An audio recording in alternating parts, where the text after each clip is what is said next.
कहना है? देखिए, मैं तो सच कहूं, हम विपक्ष में हैं, लेकिन बीते 96-120 घंटे में एनडीए सुनकर मन आह्लादित हो रहा है। स्मरण भी नहीं होता है कि इससे पहले एनडीए का जिक्र कब हुआ था, कितनी मीटिंग हुई 10 वर्षों में, मोदी मोदी पूरा वो था।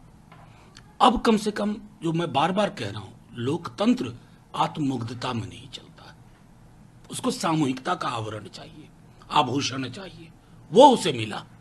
भले एनडीए सरकार बना रही है, हम विपक्ष में, लेकिन प्रधानमंत्री जी के अंदर के जो तत्व हैं वो मेजॉरिटेरियन तत्व हैं। लेकिन इस बार बिना मेजॉरिटी के वो मेजॉरिटेरियन तत्व भी मैं समझता हूं कि दायरे में रहेंगे।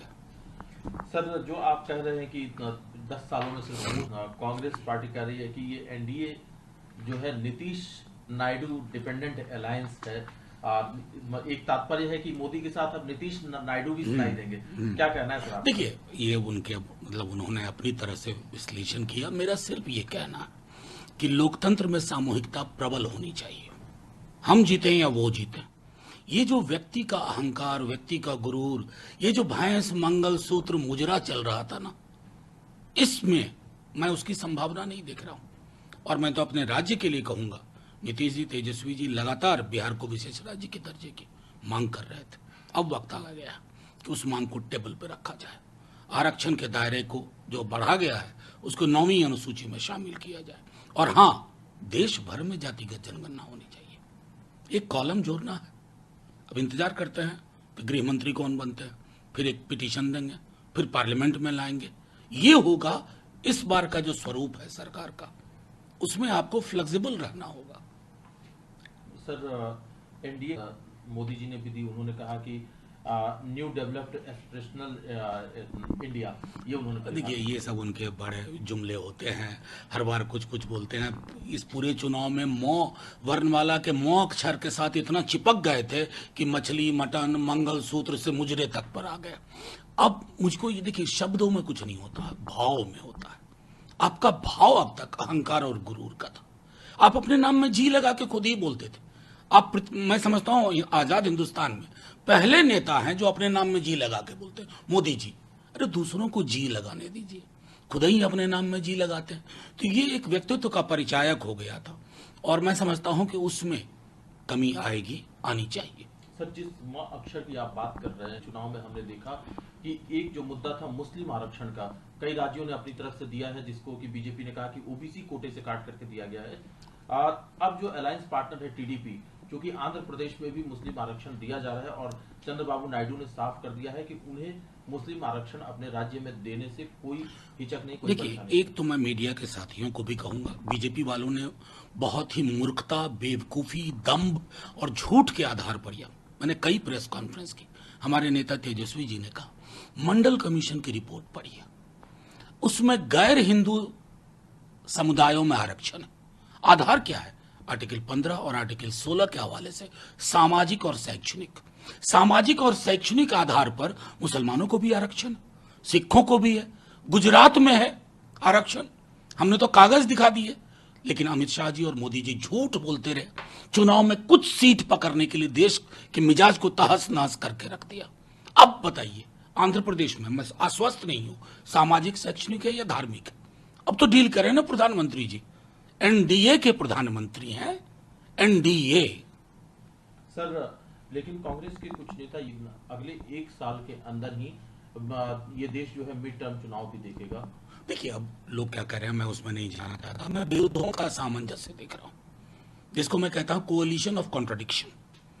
क्योंकि चंद्रबाबू जी हों, नीतीश जी हों, अलग पृष्ठभूमि से आते हैं, नफरत, घृणा को स्वीकार नहीं करेंगे, भैंस मंगलसूत्र मुजरा वाली भाषा को अंगीकार नहीं करेंगे। अब कैसे ये परिपाटी चलती है और कितने दिनों तक चलती है, क्योंकि विपक्ष इतना मजबूत है इस बार कि लोकसभा की तस्वीर बदल गई साहब।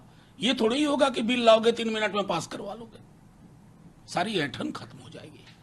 सर, 2 दिन पहले जो एक घटना जिसका वीडियो भी सामने आया था कि बीजेपी की नव निर्वाचित सांसद कंगना रनौत को एक सीआईएसएफ कांस्टेबल ने थप्पड़ मार दिया था, हरसिमरत कौर बादल का कहना है कि कंगना रनौत को अपनी रिस्पॉन्सिबिलिटी समझनी होगी। उन्होंने सीआईएसएफ कांस्टेबल का बचाव करते हुए कहा है कि पहले कंगना रनौत को अपनी रिस्पॉन्सिबिलिटी। देखिए, दो चीजें हैं, मैंने पहले भी कहा था और मेरे बयान में, मेरे दृष्टिकोण में कोई बदलाव नहीं है। हिंसक माध्यम देश को हमेशा हिंसा युक्त रखेगा। हर जगह हिंसा होगी, शब्दों में हिंसा होगी, सड़क पे, गली, चौक, चौराहे। 10 बरस में यही हुआ। हिंसा बोलचाल का माध्यम हो गई है। जो हुआ कंगना जी के साथ वो गलत हुआ, लेकिन उसके बाद जो उनकी प्रतिक्रिया रही, आप पूरे सूबे को खालिस्तानी बोल रहे सिर्फ इसलिए कि आप चुनाव नहीं जीते, आपकी पार्टी वहां। ये होता है, जहां नहीं जीतोगे वहां खालिस्तानी। एक इनके सीएम है, एक कम्युनिटी को ब्लेम कर रहे हैं। मैं समझ रहा हूं कि ये लोग सबसे बड़े टुकड़े टुकड़े गैंग हैं जो देश के मिजाज को तोड़ रहे हैं। ये महासागर वाले के चरित्र वाला देश है, इसको तालाब मत बनाइए। सर, लेकिन एक संगीत विशाल रटलानी, वो सीआईएसएफ कांस्टेबल को बधाई देते हुए कह रहे हैं कि हम उनको नौकरी देंगे। नहीं, ये इस तरह की चीजों से वही हिंसक माध्यमों का बढ़ावा होगा। मैं बार बार कह रहा हूं कि जो हुआ वो गलत हुआ, उसकी भर्त्सना हो, लेकिन उसके बाद जो उनकी एक गंभीर प्रतिक्रिया, बहुत गांभीर्य की आवश्यकता है उनको। टप से कुछ बोल देती हैं, आजादी 2014, सब खालिस्तानी है, आतंकवाद सर उठा रहा है। क्यों? आप चुनाव जीतती तो आतंकवाद नहीं सर उठाता। मतलब इस दृष्टिकोण से देखा जाए कि ये कि हम उसको पैसा दें, ये मतलब ये प्रोत्साहन है हिंसक संस्कृति और हिंसक माध्यम को। लेकिन सर, जो ये चीजें होती हैं तो दूसरी तरफ कनाडा में खालिस्तान समर्थक गुट जो है वो इंदिरा गांधी की तस्वीर, जिसमें कि उनकी बॉडी में बुलेट मार्क्स दिख रहे हैं, ऐसी तस्वीर लेकर के प्रदर्शन करता है। मैं सीधे तो ये फेलियर किसका है? हमारी, जो बार बार कह रहा हूं, हमारी विदेश नीति को अपने ट्रायल बैलून बना दिया।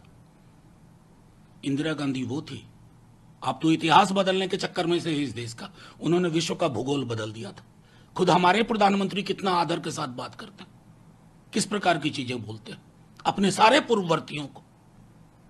ये जुबान बदलिए और विदेश मंत्रालय को कहिए टोकेनिज्म से ऊपर उठ करके और रिचुअल प्रेस कॉन्फ्रेंस से ऊपर होकर के इंटरवीन करें। सर, एक आखिरी सवाल है सर, नीट के रिजल्ट्स आए हैं और ये एक ऐसा एग्जाम है जो कि पिछले कुछ दिनों में इस पर लगातार सवाल उठते रहे हैं। कभी पेपर लीक हो जाता है, कभी, अब इस बार रिजल्ट आए हैं तो रिजल्ट पे सवाल उठ रहा है और ऑनलाइन कैंपेन चल पड़ा है री एग्जामिनेशन के लिए। नहीं, देखिए, अद्भुत ये चीज है कि एक केंद्र पे 6 लोगों के एक जैसे मार्क्स हों, तो प्रोबेबिलिटी के भी एंगल से ये सही नहीं दिखता। और मुझे याद है कि हम में से कई लोग, हमारे डीएमके के साथी, लगातार इसके विरोध में आवाज उठाते रहे। लेकिन ये जो गुरूर था ना इनका, 1 नेशन 1 इलेक्शन, 1 नेशन 1 एग्जामिनेशन, ये जो वननेस के साथ, जबरदस्ती का वननेस के साथ, आज उसके नतीजे हम देख रहे हैं। और मैं समझता हूं कि इसकी पूरी जांच होनी चाहिए, गहन अनुसंधान।